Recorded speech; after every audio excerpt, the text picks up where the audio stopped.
नमस्कार साथियों, घंटाप न्यूज देख रहे हैं आप। आपके साथ मैं हूं अनुपम प्रसून। सुप्रीम कोर्ट के भीतर जो काम सरकार को करना चाहिए था यूजीसी गाइडलाइन को लेकर, वो काम किया है कुछ वकीलों ने। और हमारे साथ सुप्रीम कोर्ट में सवर्णों के लिए खड़े होने वाले वकील एपी सिंह साहब मौजूद हैं। एपी सिंह ने ये पूरी लड़ाई लड़ी। एपी सिंह के जितने भी याचिकाकर्ता थे, उन्होंने उनका पूरा सपोर्ट किया और तब जाकर आखिरकार सुप्रीम कोर्ट में आज एक बहुत बड़ा फैसला आया है। हमने जो इस पूरे मामले को कोर्ट के भीतर लड़ाई लड़ने वाले थे एपी सिंह साहब, उनसे बातचीत की। एपी सिंह देश के जाने माने वकील हैं। निर्भया केस में उनकी बहुत बड़ी भूमिका थी। कोर्ट के भीतर लड़ाई लड़ने में जो आरोपी थे उनके वो वकील थे और अब इस मामले के भी वो वकील हैं। सवर्ण समाज ने कितनी बड़ी जीत हासिल की है, हम उन्हीं से समझने की कोशिश करते हैं।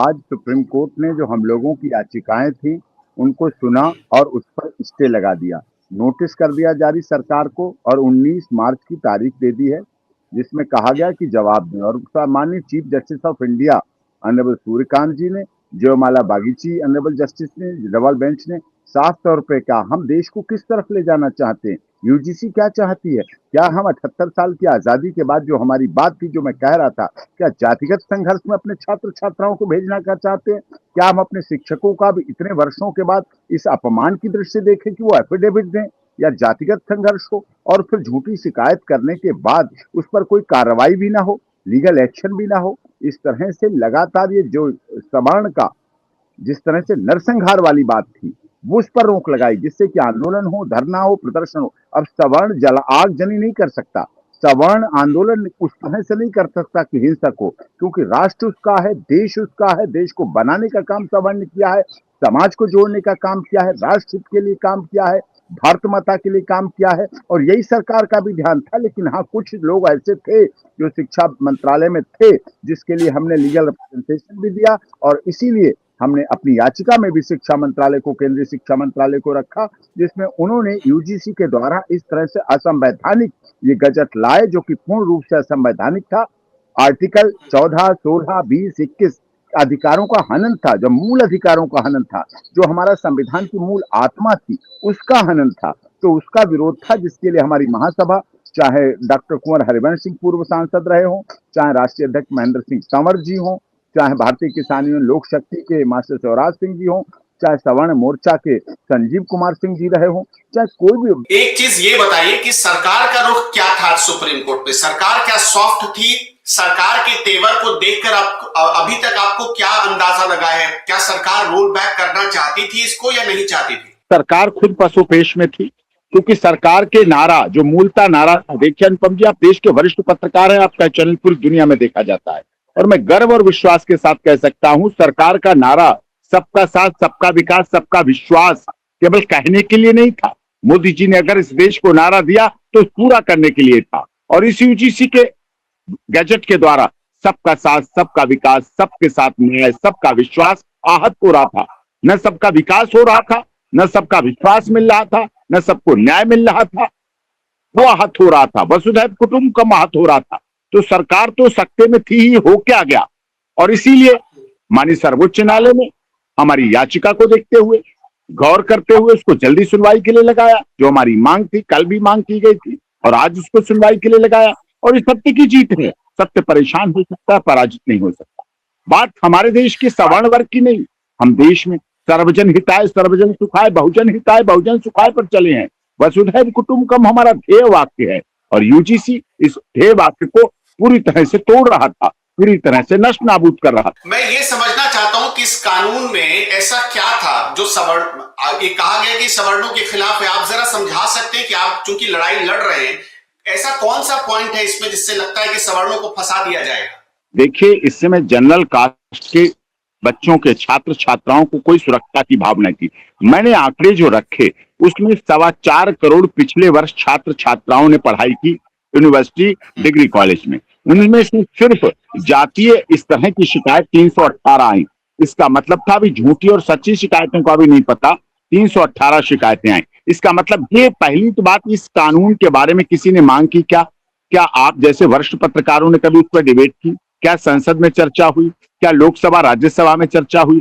क्या विधानसभा में चर्चा हुई? क्या इस पर एडिटोरियल लिखा गया? कभी पक्ष विपक्ष ने कोई मांग की गई? नहीं की गई।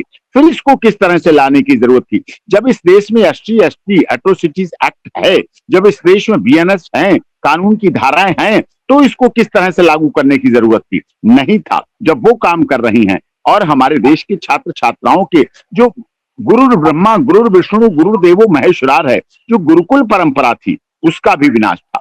क्योंकि गुरुकुल परंपरा में शिक्षक को ब्रह्मा विष्णु महेश मांगते हैं, लेक्चरर को, प्रोफेसर को, और यहाँ प्रोफेसर लेक्चरर से एफिडेविट मांगा गया। ये एफिडेविट दीजिए, आप एफिडेविट देंगे तब आगे पढ़ाएंगे और उसमें लिखेंगे कहीं आप जातीय संघर्ष नहीं करेंगे। अरे क्या शिक्षक हमारे देश में जातीय संघर्ष कर रहे थे? क्या प्रोफेसर लेक्चरर का कोई ऐसी इन्वॉल्वमेंट थी? कभी नहीं हुई। आजादी के 78 साल तक जब हम ऐसा नहीं कर पाए तो अब क्या करेंगे? अब तो हम विकसित हैं, दुनिया के सर्वोच्च पद पर, दुनिया को सोने की चिड़िया जगत गुरु बनने जा रहे हैं। आज तो हमारे देश के माननीय प्रधानमंत्री मोदी जी युवाओं का देश इसको मान चुके हैं, युवाओं का देश समझ कह चुके हैं। तो फिर ऐसा कैसे? और उसमें कोई आर्टिकल 14, 16, 20, 21 का पूरी तरह से अवहेलना थी, नेचुरल जस्टिस के खिलाफ था। कोई अपनी ही शिकायत पर खुद जज कैसे बन सकता है, कैसे निपटारा कर सकता है?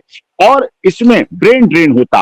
जो हमारे छात्र छात्राएं हैं, यहाँ के डर की वजह से विदेशों में पढ़ने वापस नहीं आएगा, वो तो वहीं रहेगा, फिर वहीं शादी करेगा, वहीं अपने बच्चे पैदा करेगा।